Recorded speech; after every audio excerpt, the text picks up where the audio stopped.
Chegou no dia 5 de abril na Netflix Parasite The Grey, série de horror e ficção científica sul-coreana que mostra o surgimento de parasitas capazes de se infiltrar entre os seres humanos. Parasitas esses que usam os seus corpos como hospedeiro e alimento. Se trata de uma história altamente carregada de suspense, violência e horror corporal que muito lembra uma mistura de Invasores de Corpos com O Enigma de Outro Mundo. Boas-vindas a mais um vídeo do Central Pandora. Aqui é Sora e hoje eu estou aqui para comentar com vocês Parasite The Grey. Nesse vídeo eu vou falar o que eu achei da série, comentar um pouco os seus temas e também qual é a relação dela com o mangá e o anime Parasite, que é uma coisa que tem causado uma certa confusão aí entre as pessoas. Então roda a vinheta porque hoje vamos nos perguntar quem são os parasitas.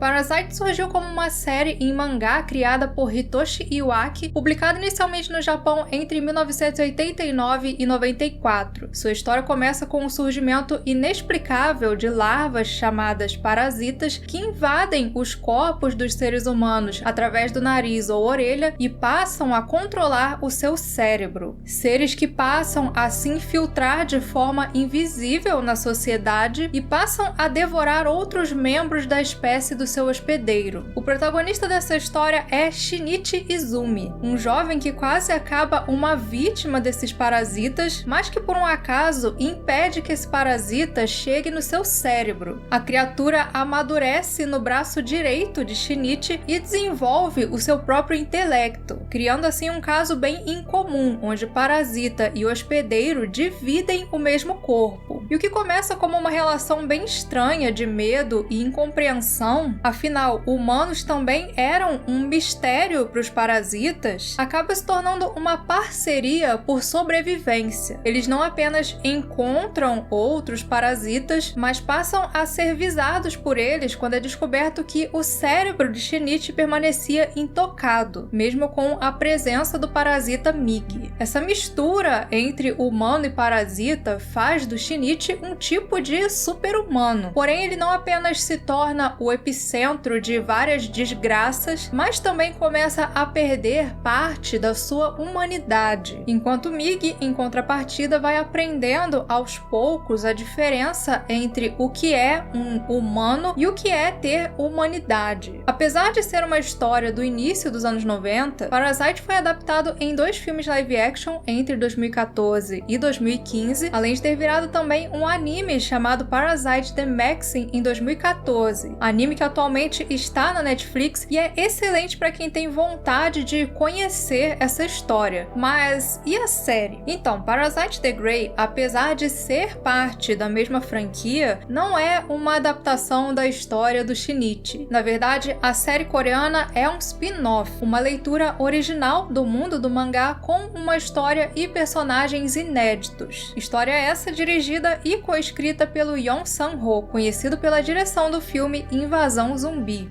Dessa vez passada na Coreia do Sul, a série também começa com o surgimento dos parasitas. Mas diferente do mangá, ela não se delonga muito nesse início. Tem uma breve introdução ali, mas logo no primeiro episódio, a trama avança no tempo e nos mostra os parasitas já infiltrados na sociedade, agindo através de uma organização misteriosa. Assim como Shinichi, a protagonista dessa história, a Jong Soo-in, é uma anomalia. Quando o parasita se infiltrou no seu corpo, ela tinha acabado de sofrer uma tentativa de assassinato, então para sobreviver, o parasita é obrigado a tentar curar o corpo antes de tomar ela como hospedeiro. E por conta disso, ele não consegue controlar o cérebro da Soo-in. Os dois passam a coexistir no mesmo corpo. Uma diferença essencial é que, enquanto no anime e no mangá o Shinichi e o Mig estão sempre se comunicando,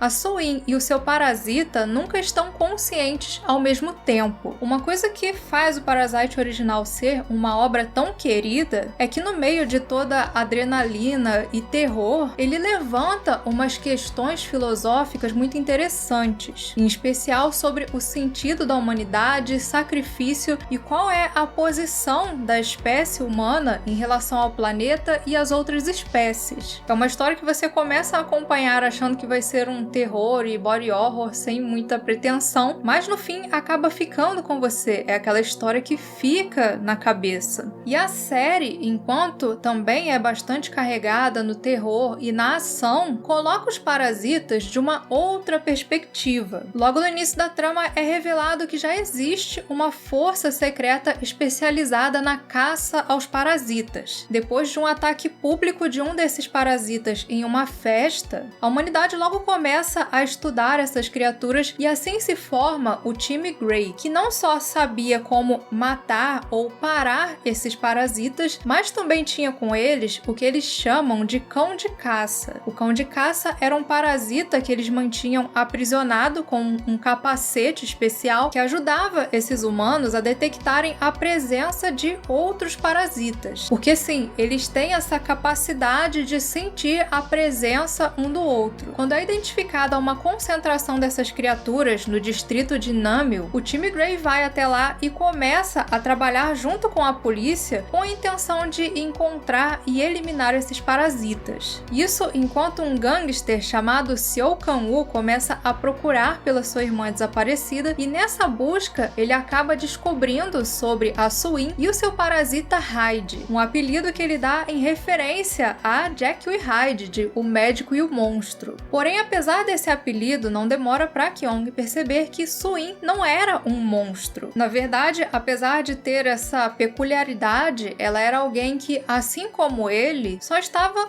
lutando pela sua sobrevivência. Uma pessoa que já tinha um passado complicado e que passa a ter a vida ainda mais atormentada com a descoberta dessa presença no seu corpo. Diferente do mangá, que se volta mais para os dramas e o terror que surgem com a presença dessas criaturas na vida do Shinichi, a série tem um foco maior na ação. Os grandes focos da sua trama são a investigação dos parasitas pelo time Grey e a fuga dos protagonistas, que passam a ser caçados não apenas pelas autoridades, mas também pelos próprios parasitas, que não conseguem compreender como Suin e Hyde habitam o mesmo corpo, sendo que essa característica delas é uma vantagem, porque os parasitas não sabem demonstrar emoções humanas. Então a Hyde consegue se infiltrar muito mais facilmente entre outros seres humanos. É uma narrativa de fuga que consegue manter um passo bem bacana ao longo dos seus 6 episódios e que carrega uma influência não só de obras como Invasores de Corpos e Eles Vivem, mas também de Exterminador do Futuro. Sim, a perseguição desses seres extremamente letais, desprovidos de emoções humanas, em vários momentos remete ao filme de Cameron, tanto narrativamente quanto visualmente. Não à toa que tem um momento que a série até faz uma referência direta a Exterminador do Futuro 2. Mas uma coisa que talvez desagrade os fãs do mangá e do anime é justamente essa mudança sobre os parasitas que eu comentei anteriormente. Enquanto a história original trabalha a relação entre humanos e parasitas de uma perspectiva ambiental e filosófica, dando um grande foco nessas criaturas tentando entender não só os seres humanos, mas também a si mesmas, a série coreana, apesar de incorporar essas ideias num nível mais superficial, opta por usar a ideia dos parasitas para fazer um comentário mais social e político. Comentário que, para falar sobre, eu terei que entrar em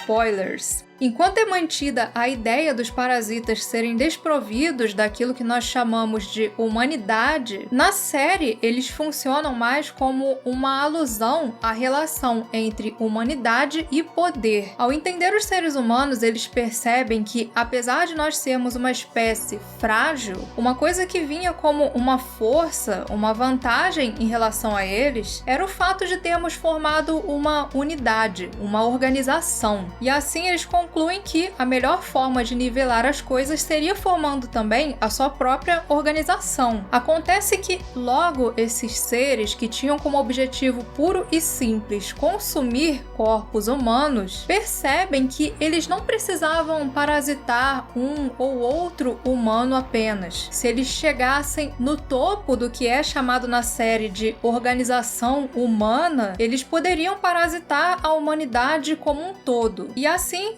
esse passa a ser o seu novo objetivo. Depois de passar por duas camadas que representam o poder em meio à organização humana, primeiro o poder religioso e depois o poder da autoridade policial, por fim o seu objetivo seria chegar na política. E assim no Parasita se forma a imagem do indivíduo que é corrompido pela ambição. Pois é, ao tentar alcançar o topo da organização humana, o líder dos parasitas começa a colocar a sua busca por poder à frente da sobrevivência da sua espécie, até mesmo sacrificando os seus em um plano para alcançar esse objetivo. Pois é, né? Nem parece uma coisa que a gente já viu acontecendo por vezes por aí. Não à toa que o cenário escolhido para o embate final entre os parasitas foi o quê? Um museu de guerra. Para quem ainda tinha dúvida sobre o comentário da série, ele deixa bem estabelecido aí. Ao analisar as organizações humanas, o parasita percebe que parte da sua força era definir a maioria como o normal e as minorias, tal qual os próprios parasitas, como o anormal. E aí, com o apoio da maioria, essa organização vai se tornando cada vez mais poderosa, cada vez mais influente. Uma organização que usa de muitos sacrifícios para atingir os seus objetivos e, no fim, celebra a vitória como sendo daquele que liderava essa organização, tal qual acontece por vezes na guerra, onde acontecem muitas mortes, muitos sacrifícios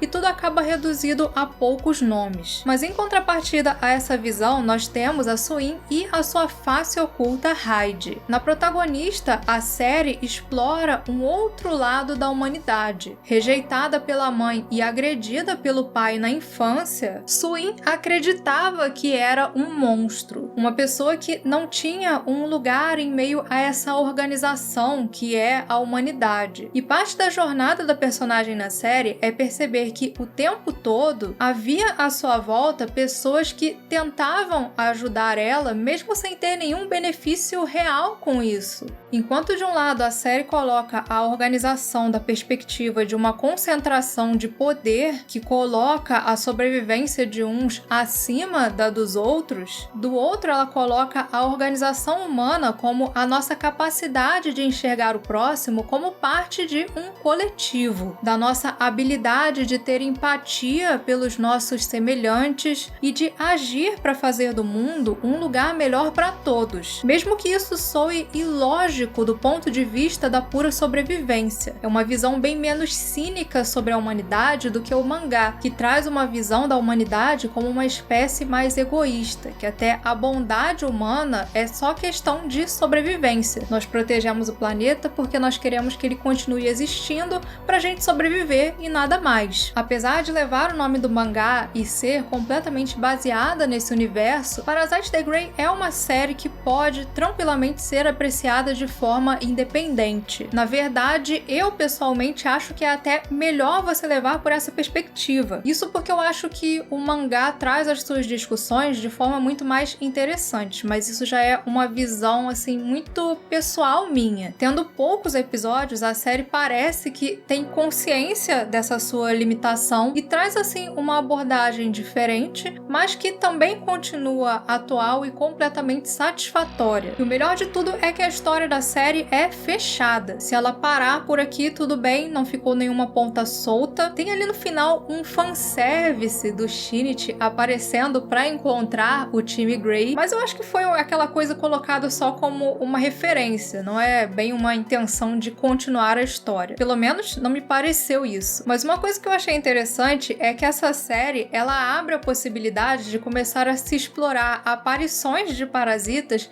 em outros pontos do mundo. Tanto no mangá quanto na série é mencionado que eles surgem no mundo todo e The Grey soube aproveitar isso para criar a sua própria versão, sem se focar em ser só um remake da história japonesa. Afinal, parasitas diferentes em outros pontos do mundo certamente vão ter experiências diferentes no seu contato com os seres humanos. Enfim, essa foi uma série que eu curti bastante. Eu estava curiosa porque as últimas adaptações de anime da Netflix não foram lá essas coisas, né? Na verdade, foram bem ruins. Mas Parasite the Grey foi uma surpresa. E para você que gosta de ficção científica e seus diferentes mundos, é só continuar aqui no Central Pandora. Antes de encerrar, um agradecimento especial aos primeiros imediatos pilotos Mestre J e Joel Mello, ao pessoal da ponte de comando Daniel Câmara e Mr. Vitim, e aos oficiais de ciências Lucas Ferreira, André Oliveira e Santiago Friedrich, pessoas essenciais na nossa missão de levar a ficção científica por todas as galáxias.